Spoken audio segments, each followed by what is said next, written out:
Hello everyone, আসসালামু আলাইকুম।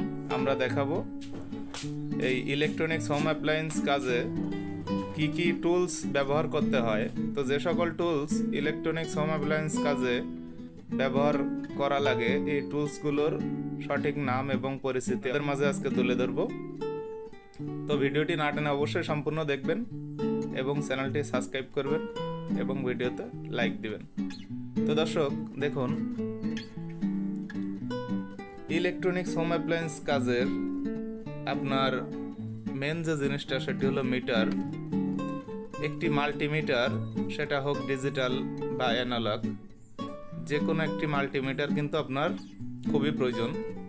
এই মাল্টিমিটারের মাধ্যমে কিন্তু আমরা ইলেকট্রনিক্স ডিভাইসের বিভিন্ন পার্টসপাতি মেজারমেন্ট বা পরিমাপ করে থাকি। তো এখন আসবো আমরা, এই যে দেখুন, এটি হলো স্টার স্ক্রুড্রাইভার। স্টার স্ক্রুড্রাইভার এটি কিন্তু লম্বাও হতে পারে, খাটোও হতে পারে, এরম মিনি সাইজেরও হতে পারে। এটিকেও স্টার স্ক্রুড্রাইভার বলে। তো এটির মাধ্যমে আপনার স্টার টাইপের যত নাট আছে সেই নাটগুলো খোলা কাজে এই স্টার স্ক্রুড্রাইভার ব্যবহার করা হয়। এখানে দেখুন, এটির নাম হলো ডিশোল্ডারিং পাম্প বা সাকার।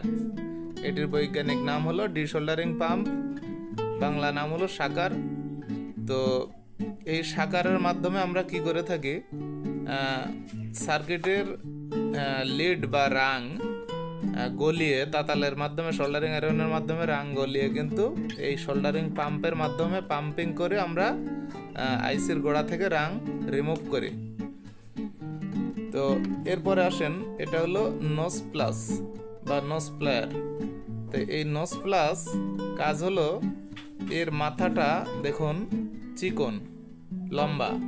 এটির মাধ্যমে কিন্তু কোনো গর্ত জায়গা বা ভিতর থেকে কোনো কিছু খুলতে হলে বা কোনো ভিতরের নাট লাগানোর জন্য বা এমন জায়গা যেখানে হাত পৌঁছায় না বা অন্য কোনো পার্টস পৌঁছায় না, যেমন এই কম্বিনেশন প্লাস পৌঁছায় না, সেখানে কিন্তু এই নোজ প্লাসের মাধ্যমে কিন্তু আমরা নোজ প্লাস ব্যবহার করে কিন্তু আমরা সেই কাজটি করতে হয়। তো এরপরে দেখুন কাটিং প্লাস। তো এই কাটিং প্লাসটা কাজ হচ্ছে যে কোনো তার বা যে কোনো কিছু কাটার জন্য আমরা ব্যবহার করে থাকি। তো কোনো কিছু তার কেটে, যেমন তারের কভার কেটে তার কয়েল বাহির করি, এবং পাশাপাশি যে কোনো কিছু কাটার ক্ষেত্রে কিন্তু এই কাটিং প্লাসটি আমাদের প্রয়োজন হয়। তো এবার দেখুন কম্বিনেশন প্লেয়ার, মানে এটি হলো প্লাস বলে, তো এর নাম হলো কম্বিনেশন প্লেয়ার। তো এটা হলো প্লাস। তো এই সাধারণ প্লাস, এই সাধারণ প্লাসের মাধ্যমে কিন্তু আমরা যে কোনো নাট খোলা বা টাইট দেওয়া বা কোনো কিছু চেপে ধরার কাজে কিন্তু আমরা ব্যবহার করে থাকি। আর এই হলো সেলাই রেঞ্জ। তো এটি হলো সেলাই রেঞ্জ, এর মাধ্যমে কিন্তু আমরা বিভিন্ন ধরনের নাট টাইট দেওয়া বা খোলা কাজে ব্যবহার করে থাকি। এই দেখুন দর্শক, এটি হলো সোল্ডারিং আয়রন বা তাতাল, বাংলায় এটা তাতাল বলে, আর এটির বৈজ্ঞানিক নাম হলো সোল্ডারিং আয়রন। তো এই সোল্ডারিং আয়রন কিন্তু আমরা বিভিন্ন পার্টসের গোড়া ঝালাই করে থাকি এবং সংযুক্ত করে থাকি।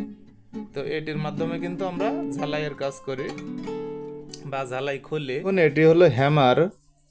তো হ্যামার বা হাতুড়ি, তো এটির মাধ্যমে আমরা ইলেকট্রনিক্স ডিভাইসের কোনো বডি টডি যদি আঘাতের মাধ্যমে ঠিক করা লাগে, সেক্ষেত্রে কিন্তু আমরা এই হ্যামার বা হাতুড়ি ইউজ করি। আর এই যে সোল্ডারিং আয়রনটি যার মধ্যে আছে, এটি হলো এই আয়রনের স্ট্যান্ড, ঠিক আছে, তাতাল স্ট্যান্ড বলে। এখানে দেখুন, এটি হলো টেস্টার, ঠিক আছে।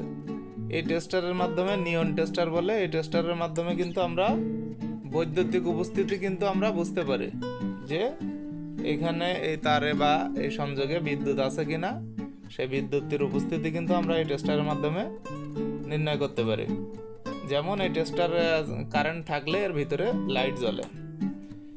তো এরপরে আছে এই যে টুইজার, এই টুইজার বা চিমটে, ঠিক আছে, টুইজার বা চিমটে, এর মাধ্যমে কিন্তু আমরা বিভিন্ন ধরনের আইসি, যেগুলো হাত দিয়ে ধরা সম্ভব হয় না, বা ছোটোখাটো কোনো তার বা ইনসুলেশন ওয়্যার যেগুলো থাকে, আমরা কিন্তু হাত দিয়ে ধরতে সমস্যা হয়, সেক্ষেত্রে কিন্তু আমরা এই টুইজার বা চিমটি ব্যবহার করে থাকি।